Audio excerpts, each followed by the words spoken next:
Парламент телевизийн сонгуульд суугаа үзэгч та бүхэнд энэ өдрийн мэнд хүргэе. За байр суурь ярилцлага даваа лавг баасан гарагуудад нэгэн шин дугаараар үзэгч та бүхэнтэй уулздаг байгаа. За энэ удаагийн байр суурь ярилцлагад Монгол Улсын гавьяа дэмж П.Батчулуун өргөдөн оролцож байна. Бидэнтэй ярилцахаар хүрэлцэн ирсэн танд маш их баярлалаа. Тэгэхээр донорын тухай хууль батлагдсан. За үүнтэй холбогдуулан харьяа алба байх хэрэгтэй байна. Түрд энэ асуудлыг хариуцсан гэд. Тэгээ шинэ алба байгуулагдаад 1 жилийн ой болж байна. Та тэр албыг ахалж ажиллаж байгаа хүний хувьд өнгөрсөн 1 жилийн хугацаанд юу хийсэн бэ? Донорын тухай хуулиар хүрэн ямар зохицуултууд өмнө нь байгаагүй ямар зохицуултуудыг гаргаж ирсэн юм? Бид үүнийхээ үр дүн хэр сайн хүртэж байна вэ гэдгээс соёлын яриагаа эхлэе гэж бодож байна. За телевиз үзэгч та бүхэндээ энэ өдрийн мэндийг хүргэе. За манай эд эрхтэн шилжүүлэн суулгах үйл ажиллагааг зохицуулах алба маань 2018 оны 1 сарын 19-нд шинжлэгдэн батлагдсан донорын хуулийн 9-р зүрийн дээр заасны дагуу ийм албыг бол төрийн шинэ албыг бол байгуулсан. За ер нь бол донорын хууль маань анх 2000 онд батлагдсан. Түүний дараа 2012 онд шинжлэгдэн батлагдаад сүүлийн удаа энэ 18 оны 1 сард батлагдсан. За манай алба байгуулагдаад өнөөдөр яг 1 жил болж байна. Бид нар бол нэг нас хүрсэн хүүхэд шиг байна. Тэгээд яг энэ хугацаанд бол хийх бүтээх ажил маань бол чамлтгүй их байлаа. Боломжийн хэрээр бид нэр амжуулахын төлөө ажиллаа. Манай алба бол эрүүл мэндийн хөгжлийн төвийн харьяанд байгуулагдсан. Одоо 6 хүний бүрэлдэхүүнтэй ингээ ажиллаж байна. За манай албаны хамгийн түрүүнд одоо хийж гүйцэтгэх ажлуудын маань нэг бол донорын тухай хуулиагаа дагаж мөрдөх журмуудыг боловсруулах. Журмуудаа боловсруулж одоо эрдэмтэн профессорудаар хэлэлцүүлээд эрүүл мэндийн яамаараа хэлэлцүүлээд тэгээд батлуулсан. За оны өмнө бид нар бол нийтдээ гол 6 журмаа батлуулсан. Ингээд журмууд маань батлагдсан учраас бид нар бол дагаж мөрдөж ажиллах одоо өөрсдийн одоо баримт бичгтэй болсон гэсэн үг. Ингээд энэ үйл ажиллагааныхаа хүрээнд бид нар бол ажил хэрэгүүдээ хийж гүйцэтгээд явж байна. За тэгээд яг ер нь бол одоо 1 жилийн хугацаанд хийж амжуулсан ажлууд дотроос таймтайм гэвэл за 2018 оны 11 сарын 29-нд 2019 оны 1 сарын 3-нд 2 удаа тархины хөлтэй донороос гэр бүлээс нь зөвшөөрөл авч гэр бүлд нь танилцуулаад нэгэнт тархины хөлтэйг байдалд хүрснийг танилцуулаад ингээ хуулийнхаа хэрэгжилтийг хангах үүдэн дээр хуулиа танилцуулаад ингээ зөвшөөрөл аваад улсын 1-р төвөмлөг дээр бөөр шилжүүлэн суулгах баг маань 4 хүнд бөөр шилжүүлэн суулгах хэмжлэгээ, элэг шилжүүлэн суулгах баг маань 1 хүнд элэг шилжүүлэн суулгах хэмжлэгийг амжилттай хийгээд ингээ 55 хүнд бол одоо шинэ амьдрал бэлгэлээд энэ 5 хүн маань өнөөдөр амьд сэрүүн за гэр бүл нь элэг бүтэн аз жаргалтай сайхан хүмүүсийнхаа маань эрүүл мэнд сайн байгаа. Энд бол манай албаны одоо энэ алба байгуулснаас хойш хийсэн одоо гол ажлуудын маань нэг болж байна. За ер нь бол манай алба бол Монгол улсад анх байгуулагдсан төрийн шинэ алба. Яагаад ийм алба байгуулагдах болсон бэ гэвэл дэлхийн улс орнуудад эрхтэн шилжүүлэн суулгах эмчилгээ хийж байгаа улс орн болгонд энэ төр өөрийнхөө хяналтанд бол эрхтэн шилжүүлэн суулгах эмчилгээ эд эрхтэн шилжүүлэн суулгах эмчилгээ хяналтанд авдаг. Яг тэрний одоо заавар журмын дагуу дэлхийн эрүүл мэндийн байгууллагын одоо зөвлөмж дэлхийн эрхтэн шилжүүлэн суулгах байгууллагын одоо экспертүүдийн зөвлөмжөөр манай Монгол улсад бол ийм төрийн алба байх ёстой. Ингээд эд эрхтэн шилжүүлэн суулгах эмчилгээг бол дэмжиж ажилладаг, тодорхой хэмжээний хяналт үзүүлдэг. Одоо энэ албыг бол байгуулсан.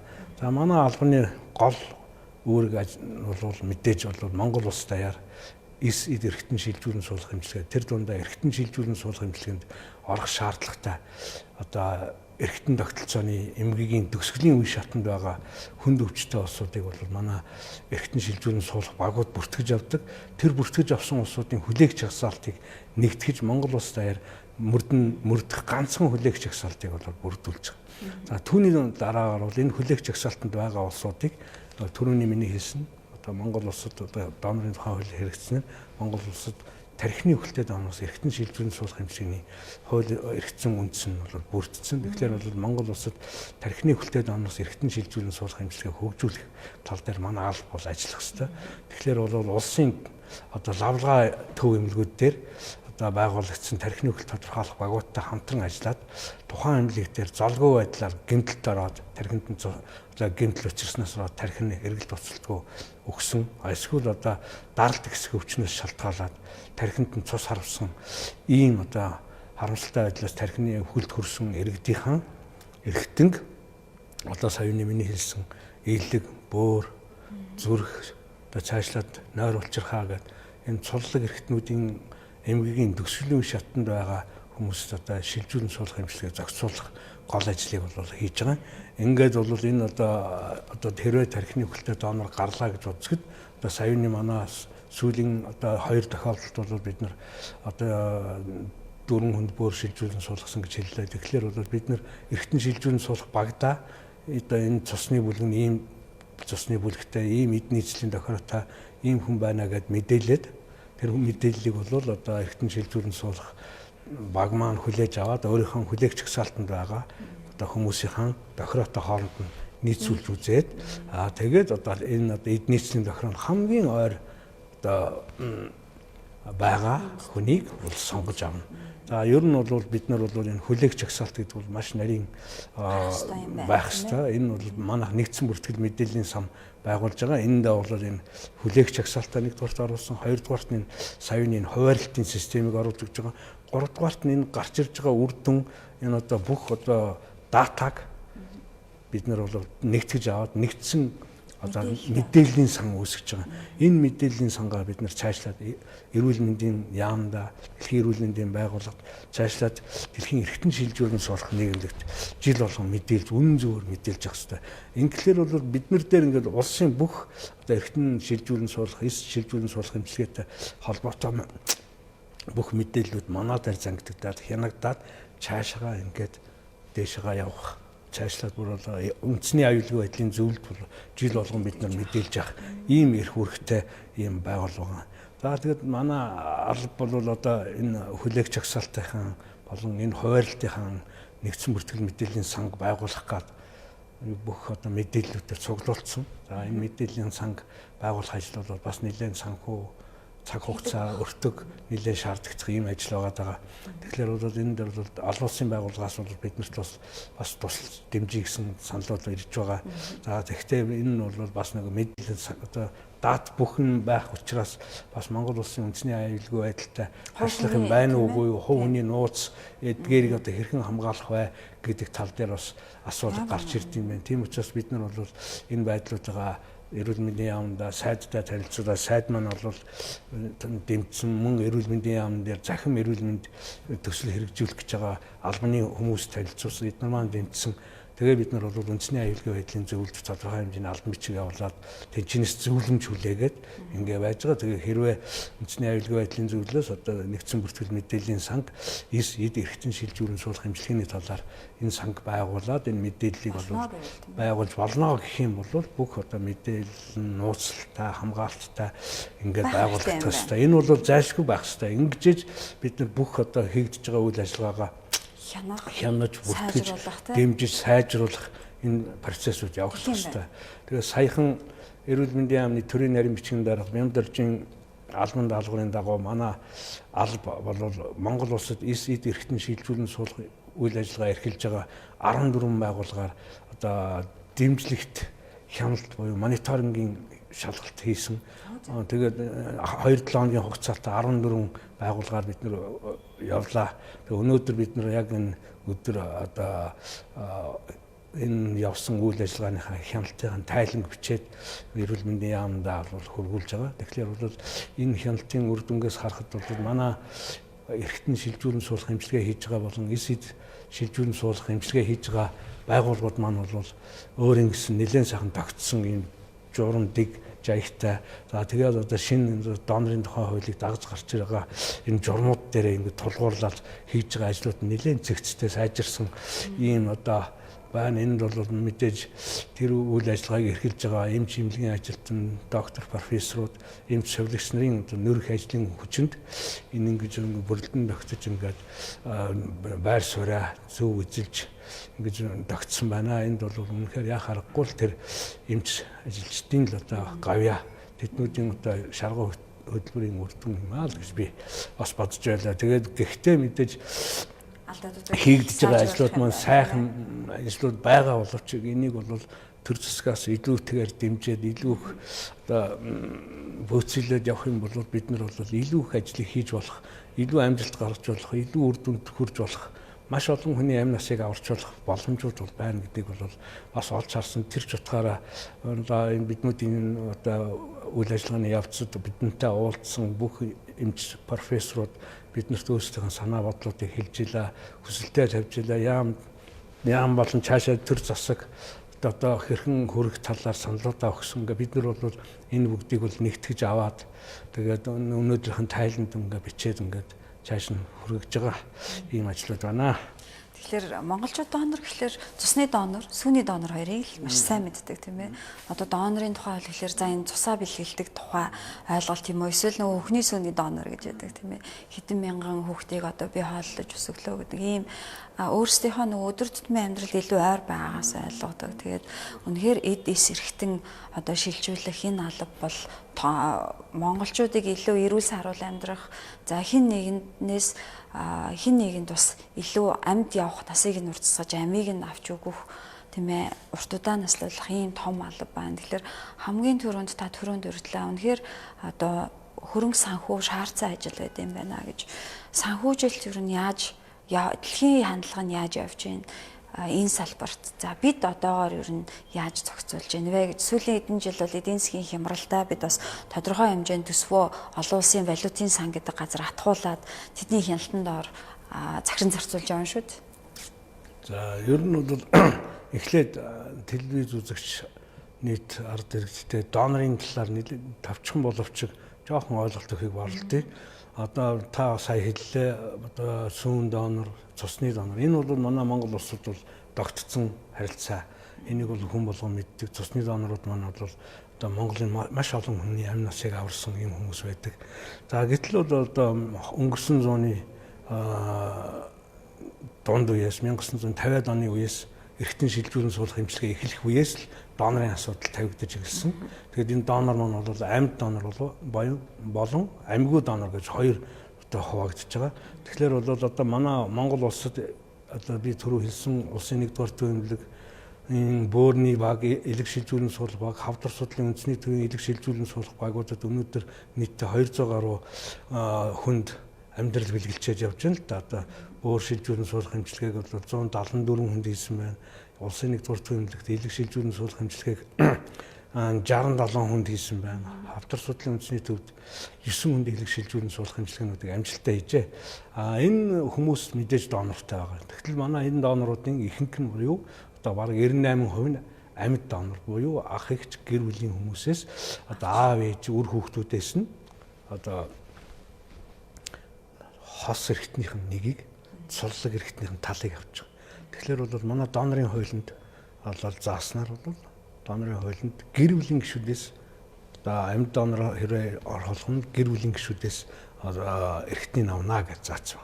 За гэтэл дэлхийн эрүүл мэндийн байгууллагаас болон дэлхийн эрхтэн шилжүүлэн суулгах нийгэмлэгээс одоо бидэнд өгдөг зөвлөмж, рекомендац байна. Энэ маань юу гэсэн үг гэхээр хүн болгон амьд явах хэрэгтэй. Хүн болгон бас өвчнгүй зовлонгүй, эрсдэлгүй амьдрах ёстой гэсэн. Энэ бол нэгдсэн үндэсний байгууллагын хүний эрхийн түгээмэл тунхаглал заасан. Тэгэхдээ өнөөдөр бид нар одоо сайн санаад аав ээж ах トゥ үр хүүхдийнхээ буянгаар амьд явж байгаа хүмүүс байна. Тэд нар бол үр хүүхэд нь хамаатан садан гэр бүлийнх нь эрхтнийхээ цалыг эсвэл нэг эрхтнээ өгчээ. Тэгэхээр бол бид нар бол аль болохлээр амьд хүнээ хайрлан дээдлэх, тэрний хүний амьд явах эрхийг бид нар дээдлэх ёстой, хайрлах ёстой. Тийм учраас өнөөдөр техникэлтэй донор гэдэг асуудал бол хүссэн үсээгүй яригдж эхэлж байна. Яагаад гэвэл энэ асуудал 1963 онд одоо Бэлэг улсад анхны техникэлтэй донороос эргэтэн шилжүүлэн суулгах эмчилгээ хийснээс эхлээд түүхэн явагдаад эхэлсэн одоо 70 гаруй жил болсон байна шүү дээ.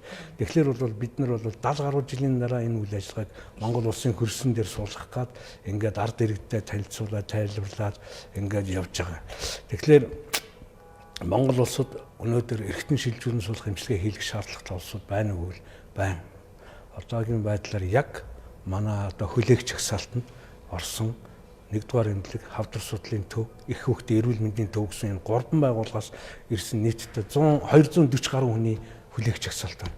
Энэ бол нэн яралтай одоо элэг бөөр шилжүүлэн суулгах хэмжлэгээтэй орох шаардлагатай улсуудын 240 гаруй хүний нэршин жагсаалт байна гэсэн үг. Гэтэл өвчлөл бол тэрнээс олон байгаа. Одоо чинь хавдар судлалын үндэсний төвөөс бол жил болгон 2000 гаруй хүн элэгний хавдартай гэж онцлогдсон жил анхныхаа жилдээ 80 гаруй хүн нас орж байна гэсэн ийм харамсалтай таа. За гэтэл Дэлхийн эрүүл мэндийн байгууллагаас өгсөн мэдээлэлээр бол 1 сая хүн тутам жил болгон 100-аас 120 хүн бөөрийн архаг дутагдалд ордог. Тэгээ гемодиализ эмчилгээнд орох шаардлагатай болдог. Тэдний 80% нь бөөр шилжүүлэн суулгах эмчилгээнд орох шаардлагатай гэж. За гэтэл та бүгд маань бүгдээр мэднэ. Өнөөдөр Монгол улсад элэгний БЦ вирусын асуудал бол хамгийн хурц тавигдж байгаа. Энэ бол элэгний Б вирусээс шалтгааллах элэгний хавдрын өвчлөлөөр Монгол улс дэлхийн дунджаас 6 дахин өндөр байгаа. Энэ бол дэлхийн эрүүл мэндийн байгууллагаас гаргасан Lancet сэтгүүл дээр гаргасан мэдээлэлээр юм байгаа шүү. Энэ дэлхийн одоо хамгийн өндөр импакт фактортай сэтгүүл дээр гаргасан мэдээлэлээр ингэж гарч ирж байгаа. 2016 онд гаргасан мэдээлэлээр. За гэтэл өнөөдөр манайх БЦ вирусээс шалтгаалаад нас орж байгаа улсуудын тоог өнөөдөр бид нэ тооцоолж гаргаж чадаагүй. Юу гэсэн үг вэ гэхээр элэгний дутагдалд ороод одоо цусаараа бойлж одоо улаан хоолой суд сагарснаас болоод эсвэл одоо хэвлийн ацид үсээд шингэн үсээд ингээд элэгний дутагдалд орд нас орж байгаа хүмүүс маань бол түрүүний хавдартай улсууд бол тооцогдсон байхад яг энэ хатуурлаас нас орлоод нас орж байгаа улсуудын тоог бид тааж хэлж чадахгүй байгаа. Ойролцоогоор бол 6-7 мянган хүн гэж үзэж байгаа байхгүй. Тийм таамаглаж байгаа. Жил болгон шүү. Тэгэхээр бол одоо харин ашгүй бид нар бол Б С вирусыг бүрэн эмчилж эхэллээ. Удахгүй Б вирус бүрэн эмчлэгдэнэ. Ингээд явагдаж байгаа хэдий боловч энэ тенденц, энэ байдал бол сүүлийн дараагийн 10 жилд бол хадгалагдсан хэвээрээ байна гэж үзэж байгаа учраас энэ одоо бөөр шилжүүлэн суулгах, элэг шилжүүлэн суулгах эмчилгээ бол одоо буурахгүй гэсэн хандлагатай байна. За түүний зэрэгцээр одоо манай Монгол улсад нөгөө зүрх судасны өвчин бол нэг номерт байгаа шүү дээ. Одоо 5 чухал одоо Монгол улсчуудын өвчлийн 1-р байранд зүрх судасны өвчин орж байна. Нас оролтын бас 1-р байранд орж байна шалтгаан. Инфаркт болж байна. Шигдээс бол нас орж байгаа. Харуулт болж байна. Гэтэл энэ тархины харуулт ингээд яриад байгаа. Саяны улсууд ингээд нас ураад л харамсалтайгаар монголчууд одоо цаг усаар нас орж байна. Гэтэл хажуугаар цаг усаар бас нас орж байгаа улсууд юу гэхээр түрүүний миний хэлсэн гэмтэл осол гэмтэл жил болгон Монгол улсад жил болгон 450-аас 500 гаруй хүн автын хавгаар услаар нас орж байна. Тэрний бол бас нэг 70% нь бол тархины гэмтлэр нас ордог гэсэн тооцоо гэмтэл согын үндэсний төв дээр гаргасан байна. За тэгтэл жил болгон зүрх судасны буюу даралт хэсэг өвчнөр 2200 хүн Монгол улсад нас ордог юм байна. Юу гэсэн үг вэ? Тархинд нь цус харж нас ордог. Энэ бол нөгөө тархинд нь цус хараад нас ороод тархинд нь гэмтэл авсан улсууд нь тархины эргэлт буцалтгүй одоо үхэлд хүрж яах гэсэн үг. Ингээр хоёулаа ингээд зэрэгцээд ийм олон хүн нас ороод байгаа. Энэ тархины үхэлтэй байгаа нэгэнт одоо бурхан болцсон тархины үхэл тодорхойлоод харамсалтай нь одоо бурхан болчлоо гэдэг одоо нас орцсон гэдэг нь бол тодорхойлцсон хүмүүс хаан эрүүл эрхтнийг энд байгаа нөгөө нэг аврах хэрэгтэй байна. Улсуудынхаа амин насыг аврах үйл ажиллагаанд бид нэр зориулах болно. Дэлхийн практик бол ингэж л явж ирсэн. Бид нар бол энэ практикт л одоо шилжиж арах гээд. Тэгээ энэ болгоныг ингээд ард иргэдэд тайлбарлаад ойлгуулахын төлөө бид нар одоо телевизээр ажгаар сурчлал нэвтрүүлэг хийж байна, шторк гаргаж байна. Одоо мөн одоо алдартай тамирчид спортын хүн шашныхаа төлөөлөлттэй хамтарч ажиллах талаар ярилцаад энэ дээр бол одоо хамтарч ажиллах төлөвлөгөө. Энэ дээр нэг асуудал бол шашны асуудал байж магадгүй юм тийм ээ. Яагаад тэгэхээр манайд бол одоо уламжлалт ноёлж байгаа шашин бол буддын шашин байна. Тэгээ өөр бусад шашнууд манайд нээлттэй байдаг учраас тийм ээ шашны хувьд бас хоригддаг зүйлүүд байж магадгүй. Тэгэхээр тэр хүний хувийн эрх. Гэхдээ дэлхийн нийтийн хандлага бол үнэмлэхтэй болж байна тийм ээ. Иргэд хэрвээ би гинт аваар осолд орвол гинт тархины үхлээр одоо зүс харавдаг юм уу ийм байвал би дараагийн хүнд амь нас үлдээхийн тулд одоо донор болж болно шүү гэдэг ийм үнэмлэх бол бас дэлхийн нийтэд гарч эхэлж байна шүү дээ. Ер нь манайхан хэр одоо эд эрхтний донор болох. Түрүүний таны асуусан энэ донорын тухай хуулийн нэмэлт зөрчилтөнд ямар голлох юм байна вэ гэсэн. гэж асуусан. Энэний 1-р заалтанд би түрүү хэлсэн 9-р заалтанд бол ийм төрийн алба байх ёстой гэж заагаад өгчлээ. 2 дахь гол заалт нь 13-ын 2-р заалт гэж байна. Энэ заалтанд Монгол улсын 25 нас хүрсэн иргэн хүн амьд сэрүүндээ бусдын амь насыг аврахын тулд хэрвээ одоо надад золгүй байдлаар одоо түрүүний хэлсэн юм гэмтэл одоо тархинд хүүхэлд хүрэх юм бол би бол бусдын амь насыг аврахын тулд донор болохыг зөвшөөрнө гэсэн бичгийг одоо зөвшөөрлөх тийм заалтыг оруулж гисэн. Ингээд бид нар бол журмаа батлуулсан. Одоо удахгүй одоо манай журмыг дагаад тэр нөгөө зөвшөөрлийн хуудасны маань маягт гарч ирнэ. Тэгэхээр бол бид нэр тэр саналуудыг одоо тэр маягтайгаа бол эрүүл мэндийн байгууллагуудаа тарааж эхлэх юм байнамаа. Түрүү бас таны одоо асуусан нэг асуулт байна. Тэр одоо эргэтэн шилжүүлэн суулгах эмчилгээний төсөв мөнгөний талаар. За 2018 онд бол Монгол улсын засгийн газар улсын хурлаас бол улсын төсөвт нийтдээ нэг 60-аад хүний элэг бүр шилжүүлэн суулгах эмчилгээний болон ясны чүмэг шилжүүлэн суулгах эмчилгээний төсвийг суулгаж өгсөн. За 19 онд мөн яг тэр адилаар бас нэг 70 гаруй хүнд одоо ясны чүмэг шилжүүлэн суулгах, элэг шилжүүлэн суулгах, бөөр шилжүүлэн суулгах эмчилгээний төсвийг суулгаж өгсөн байна. Тэгээд бол одоо улсын 1-р төлөвлөлт хавдар судлалын төв болвол энэ одоо эргэтэн шилжүүлэн суулгах эмчилгээ хийхдээ ингээд энэ төсвөд суулгасан төсвийн дагуу хийж байна. Төлөвлөгөөт журмаар мис заслуудаа хийж байгаа. Гэтэл саяны миний ярьсан тархины үхэлтэй донороос эргэтэн шилжүүлэн суулгах эмчилгээ бол энэ бол яаралтай журмаар хийгддэг мис засал учраас энд бол одоогоор яаралтай үед ийм хэмжээний мөнгө зарцуулна гэдэг төсвөлсөн мөнгө бол байхгүй. Энэ бол төсвөлхийн аргагүй. Яагаад гэвэл бид нэр хідэн тархины үхэлтэй донор гараад хідэн биднэрт гэр бүлийн зөвшөөрлийн хүнд хүлээгдхийн ингэдэг нь бол тодорхойгүй байгаа учраас энэ бол одоо маш төлөвлөхөд хэцүү. Тэгээд энийг бол эрүүл мэндийн яам маань бол тархины үхэлтэй донороос эргэтэн шилжүүлэн суулгах эмчилгээг бол хийдгээр хийх ёстой. Гүйцэтгэлээр нь бид нар санхүүжилтийн зохицуулах тал дээр бол арга зам одоо хайж байгаа. Энэ асуудлуудыг бол ингэж шийдэх нь зөв гэж бодож байгаа. За түрүүний ярьсан шашны асуудал бол нэлээд нарийн төвхтэй асуудал. Гэхдээ манай бурхан шашинд бол манай бурхан шашны номонд буйны дээд буйн, өглөгийн дээд өглөг бол хүнд амьдрал бэлгэлэх гэж заасан байдаг юм байна.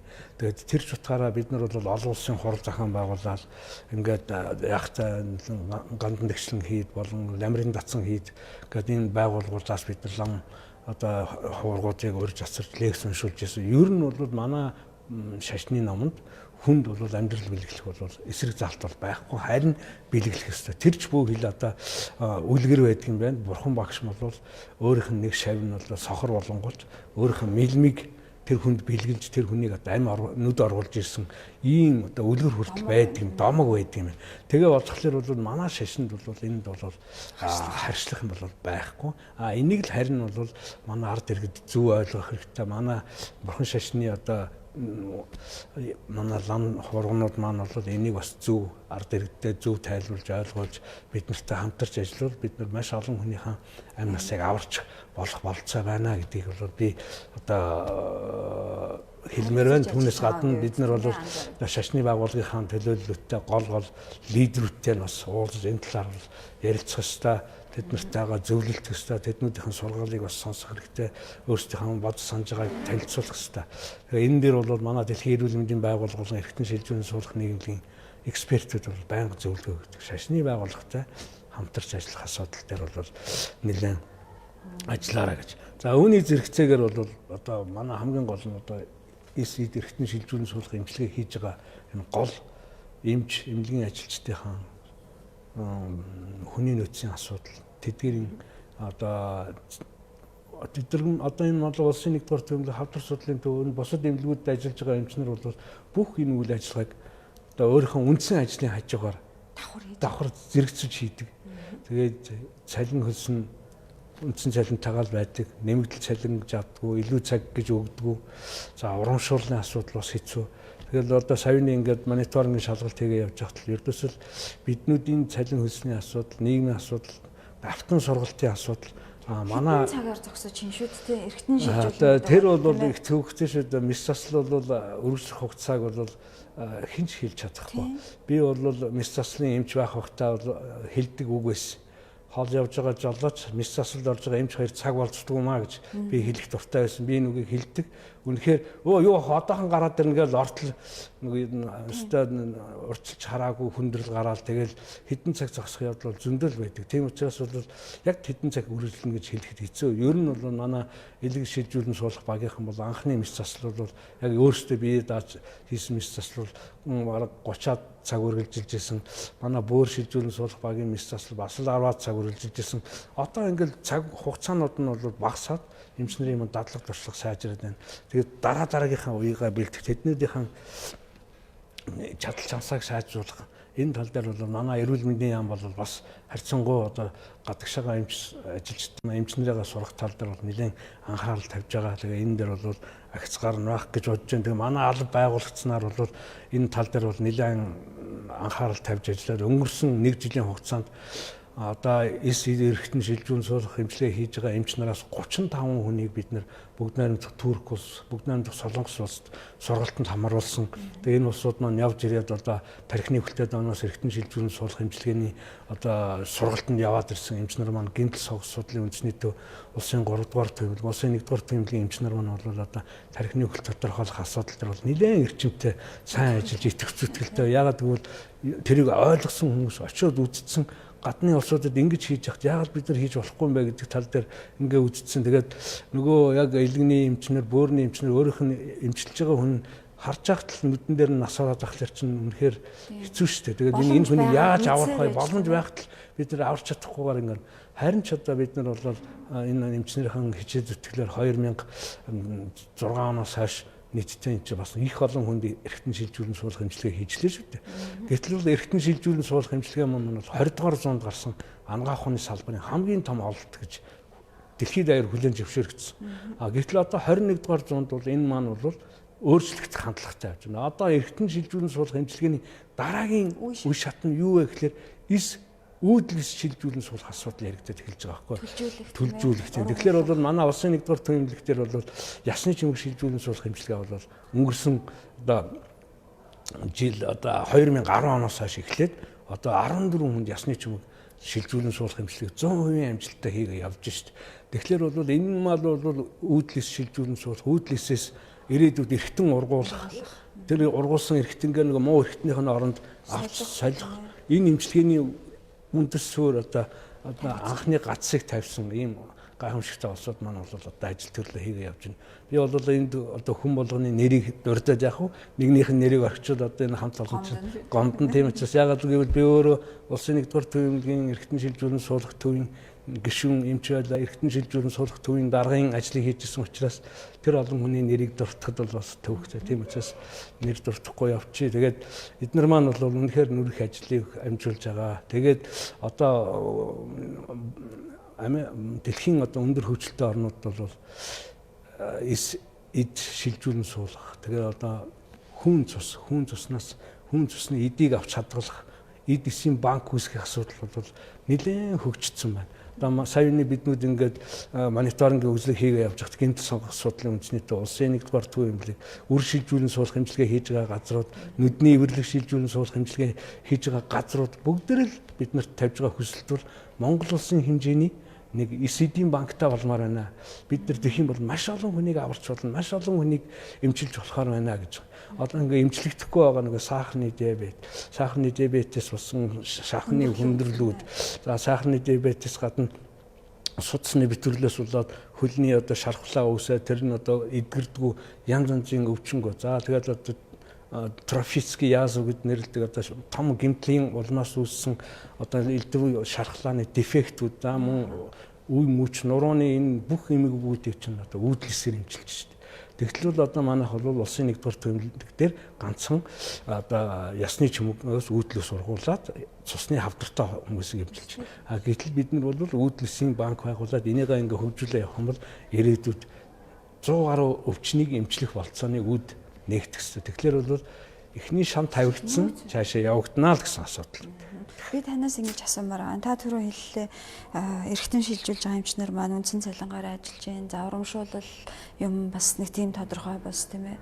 Тэгээ мэдээж эмчнэр маань илүү сайн юм сурчээ. Бид нар илүү одоо дэлхийн нийтийн эмч нарын хөгжилдөө мөр зэрэгцэх хэрэгтэй. Дээрээс нь хүний амь аврыг гэдэг хамгийн том хүсэл одоо өөрийнх нь дотоод итгэл үнэмшил байна тийм ээ. Би хүний амь аврах гэж л одоо энэ мэргэжлийг сонгосон гэж. Тэгвэл ер нь чагсаалтанд хүлээж байгаа хүмүүсийн ар гэрээс гэдэг юм уу тодорхой хувь санхүүжилтийг авах, босгох ийм боломж ер нь дэлхийн нийтэд зохицуулагдсан зүйл байдаг болов уу гэж. Яагаад тэгэхээр хүний амийг бол үнэлж барахгүй. Гэхдээ тодорхой хэмжээний зардлыг бас ар гэрийнхэн гаргадаг юм уу, тухайн хүн гаргадаг ийм зохицуулт байж болохгүй юу гэж. Бүх зүйлийг одоо улсын төсвийн нуруунд дээр өрүүлээд байвал бидэнд санхүүгийн боломж гинтийн тохиолдлыг тооцох аргагүй юм шүү дээ тийм ээ. За хоёр асуулт байна сая нэг тийм. Нэгдүгээрт нь эмч нарын нийгмийн асуудал, хоёрдугаарт нь эмчлүүлэх гэж байгаа улсуудын хариуцлага асуудал. За эхнээс нь би гэхдээ эхлэхдээ би бол нэг жоохон эсэргүй юм ярмаар. Миний хэлэх дуртай нэг үг байдаг. Би бол одоо 25-6 жил эмчийн ажлаар ажиллаж л дээ. Тэгээд би найз нөхдөд хэлдэг. Би цалин авч үзээгүй гэж хэлдэг байхгүй юу? Тэгэхээр юу яриад байгаа юм бэ? Чи цалин аваагүй тэгээд юу авч ирсэн? Яаж чи цалин авахгүй өдөртөл амьдрах юм гэж хэлдэг. Тэгэхээр би та тэгвэл цалин гэдгийг юу гэж ойлгох юм бэ? Миний ойлголтоор бол цалин гэдэг бол хүн хөдөлмөрлөөд хөдөлмөрлснийхаа хэрээр хөлсөө авахыг хэлж байгаа. Тэр авсан хөдөлмөрийн хөлс нь тэр хүний хэрэгцээг хангаад тодорхой хэмжээний үлдэгдлээр нь хоригдл үүсгэж болох мөнгийг цалин гэдэг. Гэтэл өнөөдөр биднүүдийн авч байгаа цалин гэд нэрлээд байгаа юм бол энэ бол цалин биш, энэ бол тэтгэмж байхгүй юу?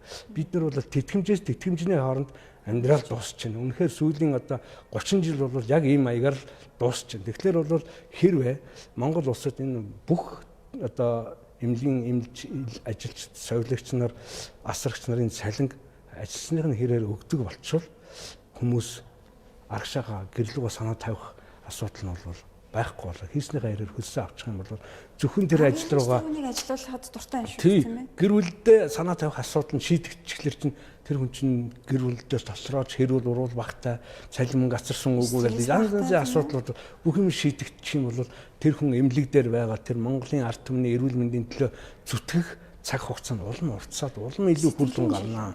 Тийм. Тэгэхээр бол энийг л одоо шийдж өгөөсэй гэж би бол өөрийнхөө найз нөхөд одоо бас хүмүүст дандаа л ярьж идэг. За хоёр дахь асуудал тэр эргэтэн шилжүүлэн суулгах эмчилгээ бол өөр өндөр технологи. Өндөр технологи учраас өндөр зардалтай. Үнэтэй зардалтай. Би бол ингэж хэлдэг. Эргэтэн шилжүүлэн суулгах эмчилгээ бол элгийн солилоо, бөөрийн солилоо энэ бол машины мотор сольсонтой адил маргааш өглөө хидл асаагаад давхдаг юм бол биш ээ. Одоо жишээ нь бол одоо элэг шилжүүлэн суулгах мэс засалд 85-аас 110 сая төгрөг зарцуулж байна. Зөвхөн зардал нь шүү дээ. Бөөрөнд бол 30-аас 35 сая төгрөг. Гэтэл энэ мөнгө бол ердөөсөө эргэтэн шилжүүлэн суулгах эмчилгээг нэг алт дэлгэм юм гэж ойлгох юм бол эхний 10 см нэг сөөм газар л зарцуулагдаад дуусчих мөнгө байхгүй юу. Ердөөсөө энэ бол юу гэсэн үг вэ гэхээр мэс засал хийж байгаа үеийн цус цусан бүтээгдэхүүн гарч байгаа ороох боох материал нөгөө бүхэл одоо зардалтаа зарцуулагдаад дараа нь эрчим тэмцэлгээний дасагт нэг сар эмчилгээнийх нь зардал нь энэ 110 сая төгрөг, 35 сая төгрөг зарцуулагдаад дуусна. Гэтэл энэ эмчилгээг хийлгсэн хүн цаашлаад 5 жил амьдрна, 10 жил амьдрна, 15, 20 жил амьдрна. Энэ үлдсэн хугацаанд энэ хүний гэр бүлээс энэ хүнээс өөрөөс нь байнгын санхүү эдийн засгийн болцоо шаардна. Энэ хүн зөвхөн ганцхан энэ 85 сая төгрөг, 150 сая төгрөгийг гаргачихаа. Машина барьцаанд тавиад гэрээ зараад ингээд хийлгээд дараа нь гараа өргөөд бүх мөнгө нь дууссан.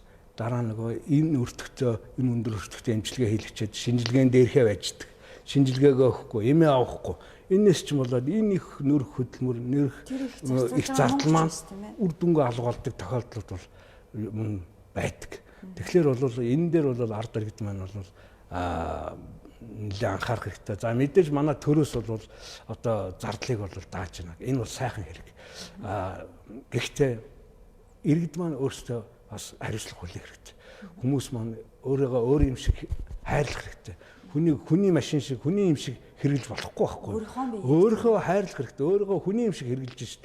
Тамхи татж байна, арх ууж байна, одоо таргалж байна. Одоо ямар л бол бүхэл болохгүй юм монголчууд маань бол даанч одоо хайр найргүй хэрэгжилж байна. Гэтэл бол энэ одоо эргэтэн шилжүүлэн суулгах эмчилгээнд орохгүйгээр өөрийгөө өөдтэй өнгөтэй аваад явах болцоо байна шүү дээ. Тэгэд ингэж хариуцлагатай хандлагатай. За эргэтэн шилжүүлэн суулгах эмчилгээнд нэгэнд орохоор болцсон тохиолдолд бол улс бол нэг ер нь бол 70-аас 75% нь бол эрүүл мэндийн даатгалаараа зохицуулдаг байх хэрэгтэй. За үлдсэн 20-аас 25% хувь хүн өөрийнхөө хариуцлагын хэмжээнд заавал гаргадаг байх хэрэгтэй. Тэгэхгүй бол энийг бүх юмыг төр даана гэдэг бол ердөөсөө байж болохгүй асуудал. Ингээд энэ бол заавал хоёулаа нэгдэж ингэж явж явах ёстой маа л гэсэн санаа. За тав дээрээ ярилцах цаг өндөрлж байгаа юм байна. Тэгэхээр асуугаагүй үлдээсэн зүйл танд одоо анхааруулж хэлэх зүйл байвал. За би бол одоо үзэгч өөрөө бас энэ улсын иргэний хувьд бол энэ хүмүүс хэрвээ маягт гарвал бас манай тийм ээ иргэд ухамсартайгаар хин нэгний амийг би аварч магадгүй юм аа гэд. Гэхдээ хүн мэдээж өөртөө мууг зөвгөнөх нь буруу байж магадгүй. Тийм учраас эрсдэл хэрвээ гарвал би бас хин нэгний амийг авраад хин нэгэнд амьдрал үлдээгээд явах юмсан гэж хэрвээ та боддог бол бас тэр маягт гарвал бөглөх хэрэгтэй юм байна гэдгийг л би хэлмээр байна. Тий. Та өөр тодруулж нэмж хэлэх зүйл юу вэ? Хамгийн түрүүнд 1 номертон зурна гэж бүр хэлсэн байгаа. Албаныхантай би 1 номер шүү. Очиж би энэ маягтан дээр гаргаж ирсэн. Тэгээд энэ болцоо гарсан дээр одоо 2019 онд биднүүдийн гол хийх гэж байгаа ажлуудаас бас нэг зурсхан дурдъя. Бид нар бол дандаа л ингээд эргэтэн шилжүүлэн суулгах эмчилгээ гал тархины өхөлтөд донор гэж яриад байхаас илүү бид нар одоо нийгмийн эрүүл мэндийн төвтэйгээ хамтраад эргэтэн шилжүүлэн суулгах Монголын холбоотойгоо хамтраад нийгмийн эрүүл мэндийн чиглэлээр ард иргэдийн хамт сургалт явуулъя гэж нэгдүгээрт бас нэг бодож байгаа. Энэ маань юу гэсэн үг вэ гэхээр эргэтэн шилжүүлэн суулгах эмчилгээнд хүрэхгүйгээр ард иргэд минь яаж эрүүл сарвал амьдрч болох вэ? Өвдөхгүй байхын тулд юу хийх вэ гэдэг тал дээр бид нар бол нэг төсөл боловсруулж байгаа. Энэ төслөө бодохгүй бид нар бас ажил хийлгэж хэрэл болгоно. За мөн одоо олон улсын экспертүүдийг өрн хацарж байгаа. Испани улс, Бүгд найрамдах Солонгос улс, Австрали улс, Турк улсаас экспертүүд ирнэ. Энэ нь бол дэлхийн эрүүл мэндийн байгууллага, дэлхийн эргэтэн шилжүүлэн суулгах нийгэмлэгийн одоо ерөнхийлөгч байсан улсууд Монгол улс дээр тэдний маань хүсэл бол биднүүдийн үйл ажиллагаатай танилцахаас гадна эрүүл мэндийн сайттай уулз Монгол улсын ерөнхийлөгчтэй бас уулзаад одоо манай Монголд байгаа хийж байгаа ажлуудын үр дүнг бас тэр улсуудад танилцуулах юм сонирхол байгаа. За тэгээд мөн одоо эмч нарын дунд сургалтуудыг захиан байгуулна. Эмч нараа олон эмч нарыг одоо эрчим дэмжлэгээний эмч нарыгаа бид нар бол энэ доноруудыг хэрхэн менежмент хийх үү, эмчлүүлэгч нараа хэрхэн зөв эмчлэх тал дээр дэлхийн экспертүүдийг урьж ацрах.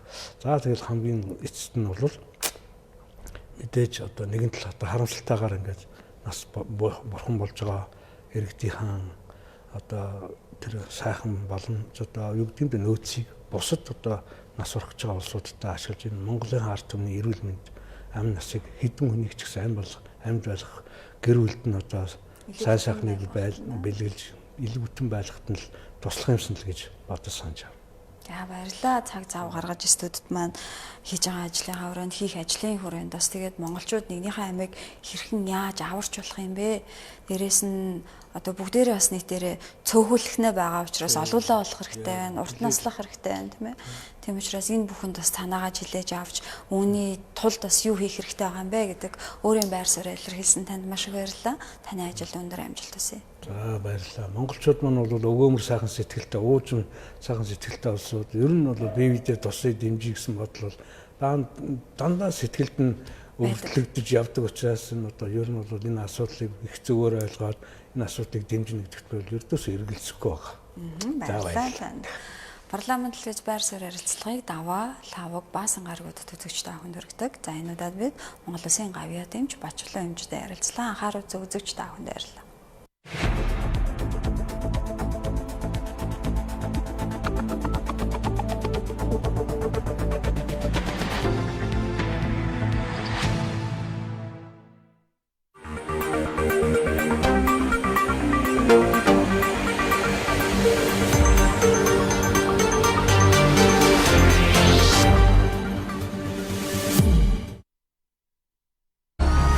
Гэр бүлийн тухай хуулийг хамтдаа хэлэлцгээе. Ардчлан эмэгтэйчүүдийн холбоо гэр бүлийн тухай хуулийг орон даяар олон нийтээр хэлэлцүүлэх санаачлагыг гаргаж хамтдаа хэлэлцсэн аяныг эхлүүллээ. Гэр бүлийн тухай хуулийн хэлэлцүүлгийг 2019 оны 3 дугаар сарын 1-ний өдрөөс 6 дугаар сарын 1-ний өдрийн хүртэл орон даяар зохион байгуулна. Нэгсэн хэлэлцүүлгийг Монгол Улсын ерөнхийлөгчийн Ивэлдо Улаанбаатар хотноо төрийн ордны иргэний танхимд зохион байгуулна. Салбар хэлэлцүүлгийг аймаг дүүргийн иргэний танхим, тухайн шатны арчилсан эмэгтэйчүүдийн холбооны тэргүүнээр ахлуулсан баг зохион байгуулна. Эх орны хөгжил, өрг гэрээс эхэлдэг урайлгын дор хамтдаа хэлэлцээ, улс орон даяараа өрнөх энэхүү аян Монгол Улсын иргэн бүрийг дэмжин хамтран ажиллана гэдэгт итгэж байна. Ардчилсан эмэгтэйчүүдийн холбоо.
Монголын үндэсний худалдаа аж үйлдвэрийн танхимын ээлжид 20 дугаар их хурал өнгөрсөн 2 дугаар сарын 28-нд болж эх 4 жил тус танхимыг удирдах ерөнхийлөгчөө сонгосон. Санал хураалтаар хамгийн олон буюу 259 төлөөлөгчийн саналаар UFC группийн төлөөлөн удирдах зөвлөлийн дарга амар төвшин сонгогдсон юм. Шинээр сонгогдсон ерөнхийлөгч амар төвшин өнөөдөр ажлаа хүлээн авчээ. Тэрээр Монголын үндэсний худалдаа аж үйлдвэрийн танхимын ерөнхийлөгчөөр сонгогдвол танхимыг маш том судалгааны институт болгож стратеги судалгаа хийдэг, зах зээлээ судалдаг, эдийн засгийн орчнод ханддаг байх байгууллага болгох зорилтыг тавина гэдгийн өмнө нь мэдэгдэж